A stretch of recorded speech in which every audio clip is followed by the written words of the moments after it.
Hello Libra, Sun, Moon, Rising, and Venus signs. Kamusta kayo? Sana po'y nasa mabuti kayong kalagayan. Welcome back po sa Star Tarot. At kung bago kayo rito, welcome din po kayo. Please subscribe, like, share my videos, and leave me a comment kung nakaresonate po kayo. Thank you. So first message ni Libra is Four of Voices. Second card ninyo is Death Energy, and we have Moon Energy. Okay, by the way, before I go on, I would like to say hi muna and shout out sa ating beloved channel member na si Atnel0929. Maraming salamat po for supporting my channel. So, pauna mensahe ni Libra is Four of Voices. Ayan, so maaring pagod, no? Maaring pagod kayo, Libra. Maybe, exhausted na, no? Ang karamihan siguro sa inyo exhausted na at kailangan nyo din naman ngayon na magpahinga. Kailangan din naman ninyo na kailangan naman ninyo na mag-replenish, kailangan ninyo na kailangan ninyo mag-replenish, kailangan ninyo mag-rejuvenate, recuperate, and mag-recharge because, diba, maraming pagbabago ang pwedeng maganap sa buhay ninyo kaya you need to be ready for it, diba? Okay, you need to be physically, mentally, and emotionally fit and ready for these changes no, na gusto ninyong gawin sa buhay ninyo. At kailangan din ninyo na magpahinga para siguro makapagplano kayo na maigi, mapag-isipan ninyong mabuti, ang diskarte dito sa mga pagbabago na gusto ninyong mangyari. Okay? So, good luck sa iyo dyan. Death energy is a beautiful energy. No? For me, as a reader, isa ito sa paborito kong mga cards kasi death energy is ending and beginning. You know, this is transformation. This is pagkakataon na binibigay ng universe sa inyo na ma-reshape ninyo ang buhay ninyo. Mabigyan ninyo ng bagong bihis, kumbaga, magkaroon ng rebirth, 'di ba? Kasi ano to, end of an era, no? Tatapusin mo na dito yung mga bagay na ano, hindi na nagsiserve ng best interest ninyo. Tatapusin mo na rito yung mga bagay na hindi hindi na maganda, no, ang ano sa inyo, hindi na maganda yung naidudulot nito na epekto sa buhay ninyo, you know. So this is really awesome. This is shedding old skin, no, out with the old, in with the new, no, yung kaganapan dito sa inyo, Libra. Okay. Pwede rin, ang iba sa inyo dito is going to change the course of your life, no? Maaaring nare-realize ng iba sa inyo rito na, teka lang, 'di ba? You have all the reason or you have all the liberty, 'di ba, to change the course of your life, no, para sa ikakabuti ninyo, para sa advancement, sa growth, 'di ba? Para mag-thrive kayo, yung ganun. And you will be supported, no, ng divine universe dyan. Kasi hindi papasok sa isip ninyo, no, na gusto kong baguhin ang buhay ko.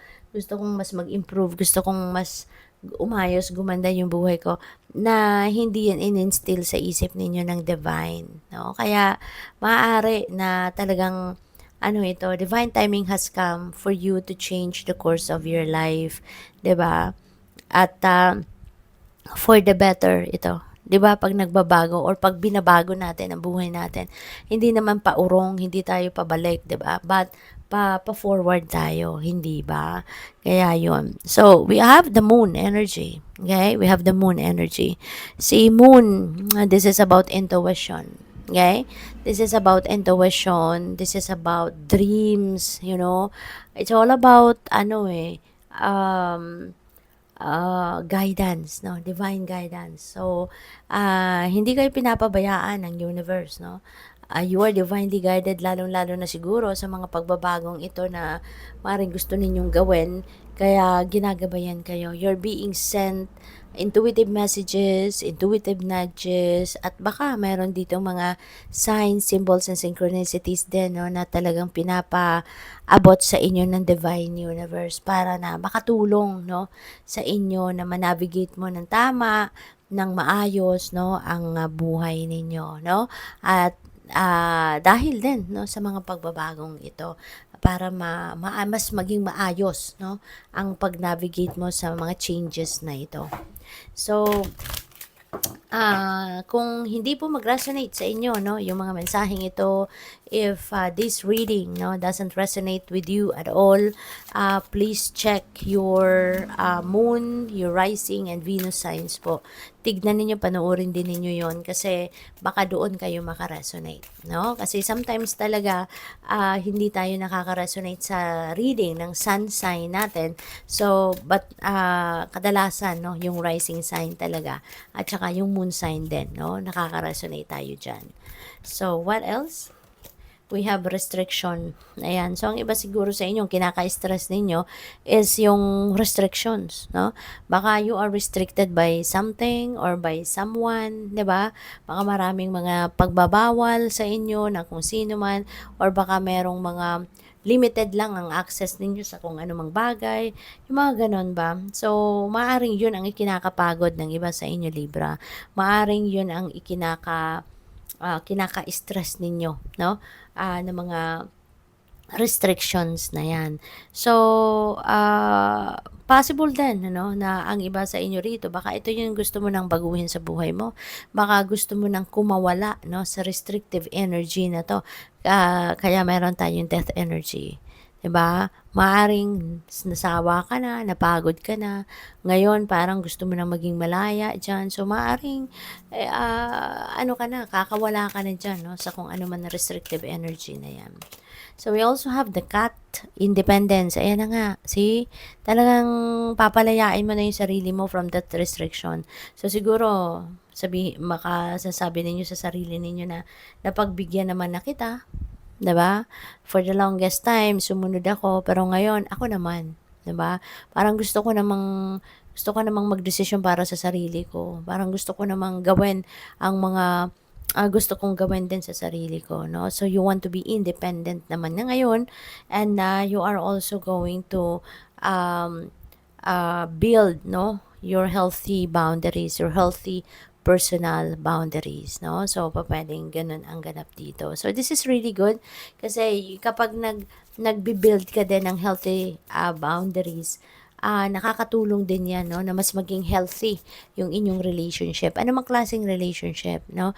Mas nakakatulong na mas maging healthy, mas may respeto, may paggalang sa bawat isa, 'di ba? Mas strengthen talaga yan, no, ng relationship.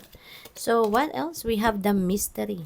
Ayan. So, the mystery. So, siguro meron ditong merong mystery, no, na madidiscover kayo, no? Something na, 'di ba, parang magiging palaisipan sa inyo. Yung gano'n. This could be a new path, no, sa buhay ninyo na baka mahihiwagaan kayo, pwedeng gano'n. Since we have death energy, 'di ba? Baka yung path, no, baka meron ditong bagong path sa buhay mo na magbubukas para sa iyo, and it's going to be very mysterious para sa iyo. Yung parang magtataka ka, 'di ba? Bakit nandiyan ka sa sitwasyon na 'yan, 'di ba? Yung mga ganon. Or this could be life itself kasi 'di ba?